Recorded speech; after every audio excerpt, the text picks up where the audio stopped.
Today on the podcast, we want to talk about using AI to make money from social media, and specifically, there's a trend and there's something that I've been seeing a lot on posted on X, which is these faceless TikTok channels. Jamie, I know you did a bunch of research on us. Break us down on this new side hustle.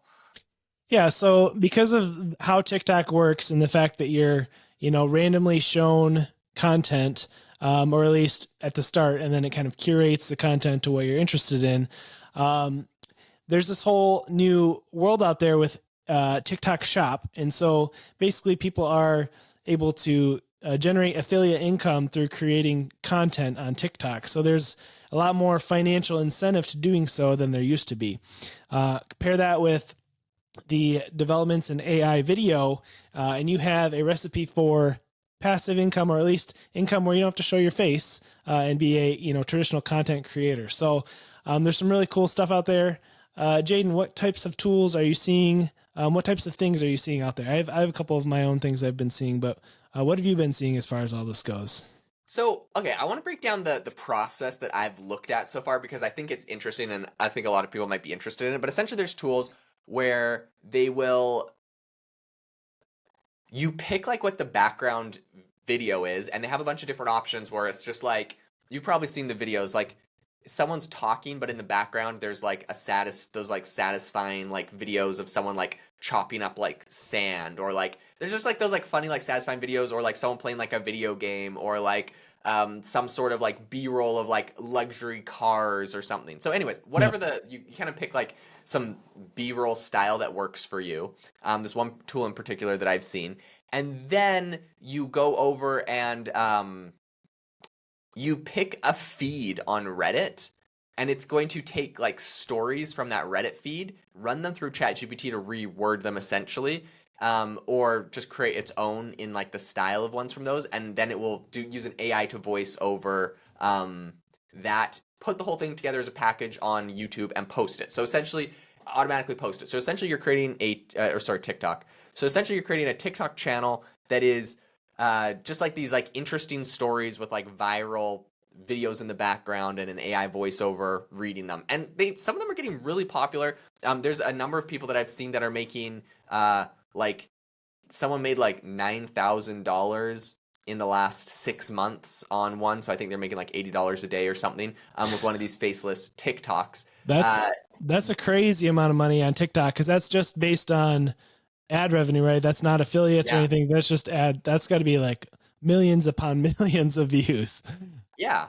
That's crazy. So it's super, super crazy. And I think it's interesting because like people, I probably like you could have just done this like manually, but still using AI, right? Like if you were just like you go find the Reddit feed and you go find like an interesting story on there and you copy and paste it into ChatGPT, and then you get it to rewrite it, and then you put it into like 11 Labs and you get it to make an audio clip, and then you put it on top of like one of those videos, and then you get like CapCut to add captions to it and you post it. So you could do that whole process. What I'm seeing now is a lot of these tools that will package like a whole process and a whole workflow of AI tools together to do something for you and automate it. And that to me is like the golden ticket where like you can set it up and you don't have to do it. But my question to you, Jamie, is like, do you think that if you use one of these, like what's your gut feeling? If you set something up and forget it, could it actually make you passive income? Like, could this actually work?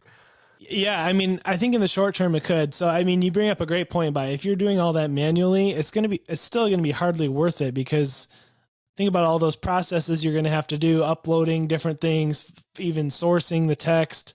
That's a ton of work. So to be able to automate it would be huge. I mean, I know a guy who had a really successful YouTube channel, and I would be curious to see if he's still successful, but he had a good voice for reading, and he used to do this with Reddit threads. He would just read them to like some B-roll.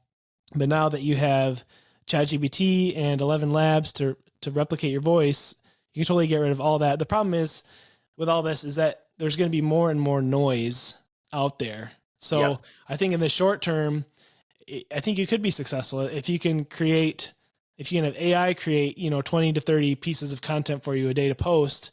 You're going to get the millions of views.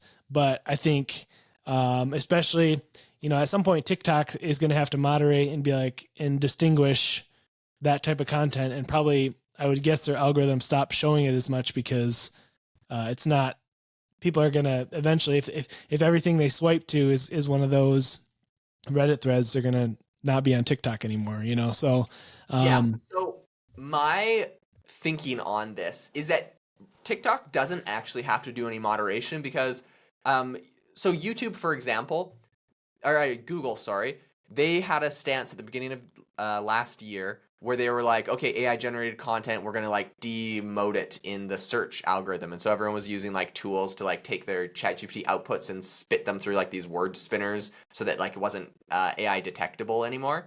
Okay. Also, it was really hard to detect AI even if it didn't go through the spinner. So on both sides of that, it was tricky. Then Google changed their policy and said, okay, forget it. Pretty much, I think they couldn't detect all the AI stuff and they couldn't get around all the cat and mouse games. So they said, okay, forget it. You can use AI if you want. That's fine. Also, a lot of legitimate businesses would just be like, hey, I need a little copy for the homepage on this snippet. ChatGPT, what do you think? And they just like paste it. And like, they don't want to like de-rank like a legit business that one of their employees might have like done that.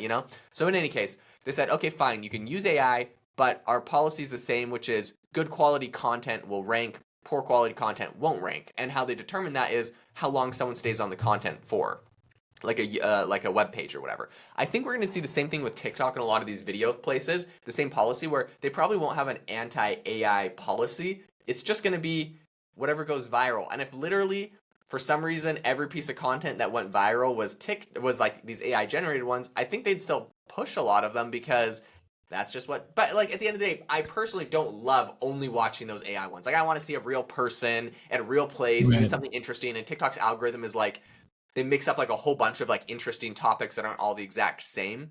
So I tend to think that it will organically get worked out, but I do think that there's going to be a lot of this AI stuff interjected. But if it's stuff that I like and I'm interested in, whatever it is, then and I stay on it, they'll probably keep promoting it. I don't know. That's kind of my assumption. Yeah, that's fair. As long as it doesn't keep, like, let's say I listen to a Reddit story on TikTok, I don't want to see 100 ones after that. As long as there's enough other content out there, that it doesn't keep feeding me these AI things. I don't know. Oh yeah.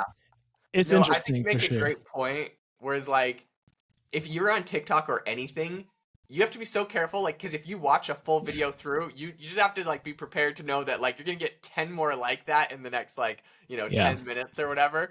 So sometimes I'm like, oh, like mildly interested in this random farmer showing this like interesting piece of farm equipment in Ohio, but like I don't have a farm and I don't actually want to see Yeah. any more farm equipment. All of a sudden I get Right. like all these farm equipment Yeah. videos on TikTok and I'm like, ah, dang it, like. That's funny. Anyways, so Well, I came across another guy who he's a YouTube creator. He had a little different take than the Reddit threads. He basically would have ChatGPT come up with different riddles for him, okay. and then he would make basically with Canva just different riddles. But he even gave his prompt, which I thought was interesting. He That's was nice. basically, it's pretty simple, but he basically said, you're ChatGPT, you're a well-known riddle expert, and your task is to create engaging and unique riddles for your audience to solve. They should be easy enough to solve, but not too obvious. 3 options. So he basically gave ChatGPT this prompt and then had ChatGPT make a table that he then basically just like a Excel table, and then he copied that over to Canva and just basically generated all these different riddles. And he claims anyways on this YouTube video, he makes $7,000 a week doing this. Holy smokes, So that's crazy. Wait, where is he posting these on TikTok? on TikTok, yep. But the caveat is that he's trying to drive engagement, so people are supposed to answer in the comments what they think the answer to the riddle is. So I think maybe he's driving more views that way, but I thought that was interesting.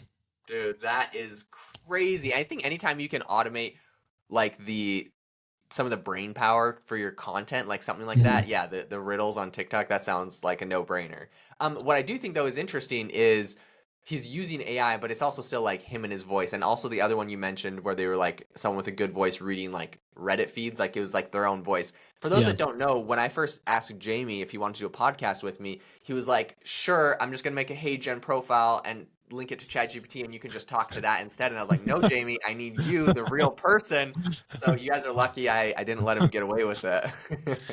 Yeah, well, I mean, I think when it comes to a lot of that stuff, like we've talked about before on here, the human element of the the ahs, and just different thought processes are going to be, in the end, I think what distinguishes a lot of the AI from, real people, real content.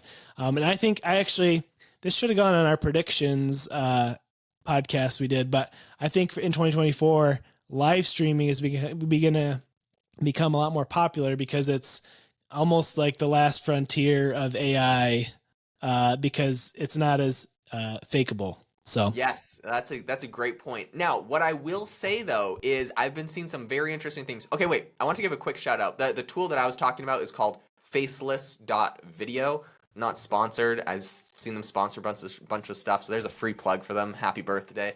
But go check it out.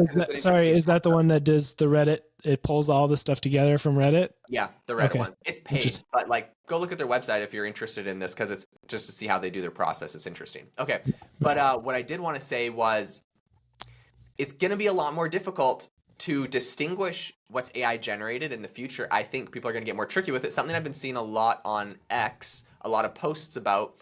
People have been sharing.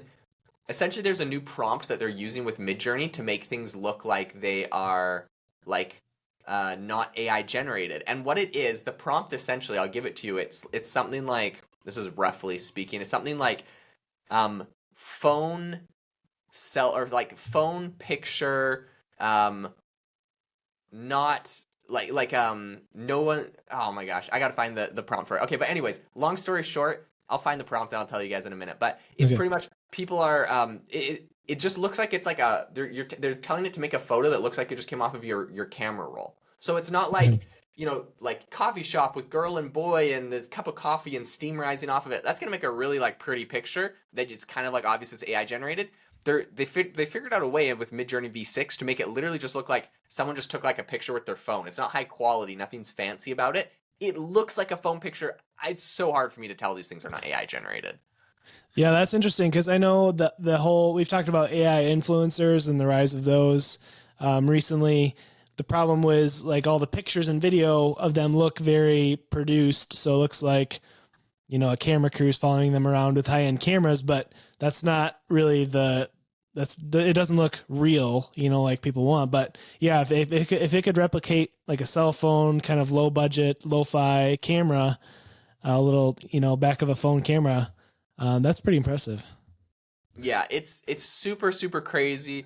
All right, I found the prompt for you. So you say phone photo selfie, and then whatever you want the image to be of, like in a classroom, in a grocery store, people in a grocery store, people in a coffee shop, but whatever. It's phone photo selfie, comma, boring PHY, or like boring and then something else, right? So some people are saying like boring, like classroom, boring, grocery store, boring, but you put the word boring there, and then posted on Snapchat, style raw, and then AR9.16. Okay. Anyways, that's the secret. That's the secret prompt. Interesting. I don't want to write that down and use it, but it's like phone photo selfie. I think is the secret, and posted on Snapchat is a secret, and style raw.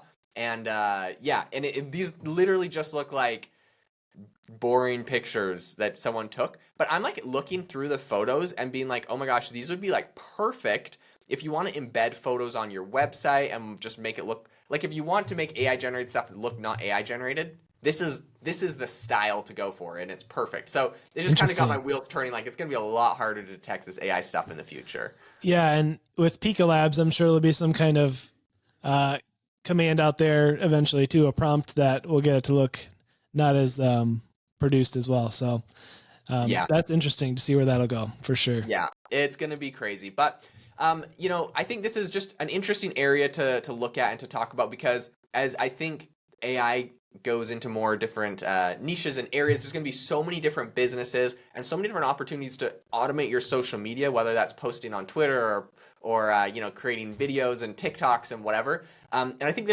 essentially you're going to be able to create a lot of traffic for whatever your products are. And now is the time to get started building distribution for whatever your product is. If you have a product or business now, like use these tactics. But even if you're like, oh, I'm thinking about going into business in like this industry or selling like these things, like start today building out AI automated social media channels that if you want in the future, you could take over and run with yourself or with higher quality content, but get AI to start building these because those audiences are going to be really, really valuable. That's my opinion on it.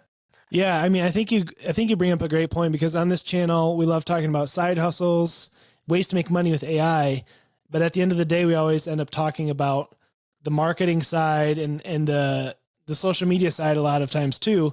But that's because we understand that it's so powerful for driving traffic to your product or service. So I think that's really, there's other use cases for AI as well within the business, from like chatbots and virtual assistants and things like that. But for the average person, driving the sales, the eyeballs to your product or service or someone else's is really where a lot of the power is in AI, at least right now. 100%. So a big shout out to everyone that listened to the podcast today. We wanted to say, of course, this is a new year. This is January. And if you could give us one gift, if you got any value out of this episode or anything that we've been doing on the AI Hustle podcast, leave us a review. It would mean the world to us. We read the reviews. We love the reviews, whether you're listening on Apple Podcasts and just drop us like some stars, or if you're listening on Spotify, drop us some stars. We really appreciate it. But we hope that you all have a fantastic rest of your year. We're going to keep you up to date. We're going to do our best to keep you up to date on everything happening on AI in 2024. But leave us a review, and I hope that you all have a wonderful rest of your day. See ya.